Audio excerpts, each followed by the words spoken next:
Bonjour à tous et bienvenue dans cette nouvelle série d'Itinéraire Bretagne. Cette semaine, je vais vous parler d'ésotérisme.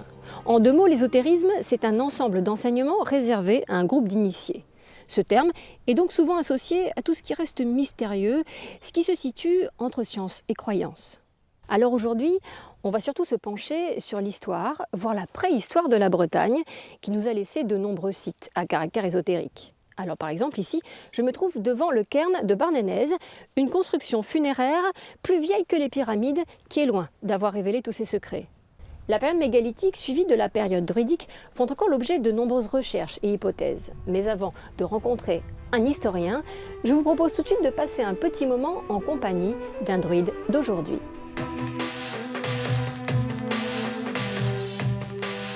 On l'appelle l'électro-chaman. Pascal Lamour est compositeur, mais également druide. La musique et le druidisme, deux influences qui se font écho.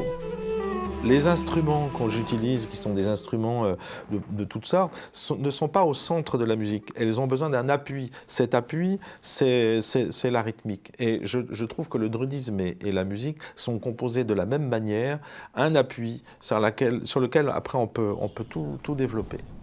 Cet appui, c'est le cosmos. Si le musicien relie les instruments à la rythmique, le druide, lui, retrace le chemin entre l'homme et la nature. Ici, on a la chance qu'il y a toutes les plantes sauvages dont on a besoin. Alors voilà, par exemple, le géranium herba robert, Géranium robertianum, qui a un dépuratif extraordinaire et que les gens utilisent pour la protection des maisons, comme plein de plantes ici d'ailleurs. Donc vous êtes musicien, mais vous êtes aussi docteur en pharmacie. Vous venez d'écrire un livre sur la phytothérapie. Est-ce que là aussi, il y a un lien avec le druidisme ? Toujours. Moi, quand j'ai affaire à quelqu'un qui me demande quelque chose pour la santé, je ne vais pas regarder que l'aspect santé du corps, je vais regarder tout le reste. Dans quel monde il vit, comment il est entouré, dans quel habitat il est, sur quelle terre il est. Nous sommes en lien avec ceux qui nous entourent et ceux qui nous entourent est en lien avec nous. Pour moi, c'est cette communion à tous les niveaux que je dois défendre et que je dois transmettre en tant que druide.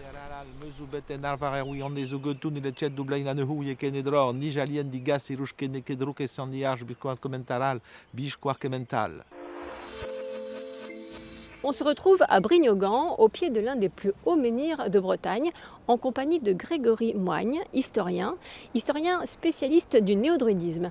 Alors dites-moi, Grégory, est-ce que le néo-druidisme laisse une place importante à l'ésotérisme ? Oui, tout à fait, puisque le mouvement néo-druidique est composé d'une multitude de groupes qui proposent chacun à sa façon une initiation pour accéder à des savoirs, des connaissances, des perceptions du monde qui sont vues comme inaccessibles par le commun des mortels. Donc oui, on peut dire que dans le druidisme actuel, il y a une grande part d'ésotérisme. Alors est-ce que le néo-druidisme a des théories assez mystiques ? Oui. Il y a tout un panel de personnages vraiment intéressants à étudier dans le druidisme contemporain. Ces gens-là peuvent venir intégrer un groupe druidique tout simplement dans une recherche de bien-être personnel, de communion avec la nature, ou alors de vraies recherches religieuses ou spirituelles, puisqu'ils ne trouvent pas leur compte dans les grandes religions actuelles, par exemple. Vous pouvez aussi avoir des personnes qui ont eu de réelles expériences mystiques, comme la décorporation. Il y a l'âme ou l'esprit qui sort du corps et qui va à la découverte du monde, ou pourquoi pas, selon les croyances de certaines, aller voir dans d'autres mondes, voilà, ou dans l'autre monde. Des personnes ont témoigné de ce genre d'expérience. Et que sait-on des sociétés mégalithiques qui nous ont laissé des vestiges quand même assez ésotériques ? Ce qu'on peut dire sur les menhirs ou les dolmens, oui, ça a été probablement construit, élaboré dans des endroits qui étaient sacrés pour ces populations-là, c'est d'une évidence. Ensuite, est-ce que ça a été posé sur des points telluriques, si on considère que ce genre de courant de force traverse la Terre ? Pourquoi pas, mais les courants telluriques bougent. Certains évoquent des hypothèses comme Karnak par exemple, avec tous ces alignements qui amèneraient une concentration d'énergie en un point précis qui aujourd'hui a disparu, est probablement sous l'eau, ou pour Stonehenge en Grande-Bretagne qui concentrerait aussi beaucoup d'énergie. Mais là on est de l'ordre de la théorie, alors est-ce que la science va avancer et un jour nous donner des réponses à ces questions ? On l'espère tous. Grégory, merci. Alors vous le voyez, on connaît peu de choses sur les sociétés mégalithiques. Et néanmoins, certains peuvent être sûrs de leur théorie. On a retrouvé une archive de 1976, une interview d'un architecte qui croit avoir trouvé le grand secret de Karnak. Regardez, la séquence en elle-même est ésotérique. Jusqu'avant Karnak, l'humanité vivait, les hommes vivaient par clan, par isolés, par famille, disons, par petits groupes isolés. Petits groupes, n'est-ce pas? Oui. Seulement ces gens-là étaient incapables d'entreprendre des choses comme celle-ci.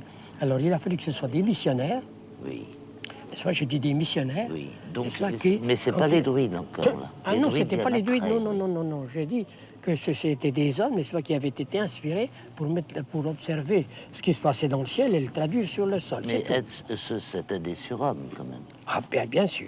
Bien C'était sûr. ce qu'on appelle dans la Bible les fils de Dieu. Oui. Voilà, C'est-à-dire que, bon, cette pierre-là, il la mettait là, mais il ne savait pas qu'il devait la mettre là. Mais si, il l'observait par ce qu'il voyait, les mouvements qu'il voyait dans le ciel. Mais c'était les fils de Dieu qui leur disaient où mettre les Puis pierres. tout simplement, Oui, oui, c'est qui ça, les oui. guidait. Dieu est quand même l'incommensurable par définition, et tout d'un coup Dieu devient la mesure. C'est pas gênant. Mais ça. c'est quelque chose de profondément troublant. Oui. Pour finir ce premier numéro sur l'ésotérisme, on se retrouve évidemment à Karnak.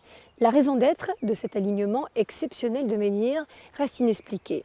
Les uns ont vu ici un procédé sismographique, les autres un culte à la lune et au soleil, d'autres encore un calendrier pour l'agriculture. Mais vraisemblablement, cet espace avait une fonction sacrée et funéraire. Ah, j'ai oublié, une légende dit qu'il s'agirait d'une armée de Romains pétrifiés. Oh, bah t'étais tout petit, toi. Oh. Brave tout petit.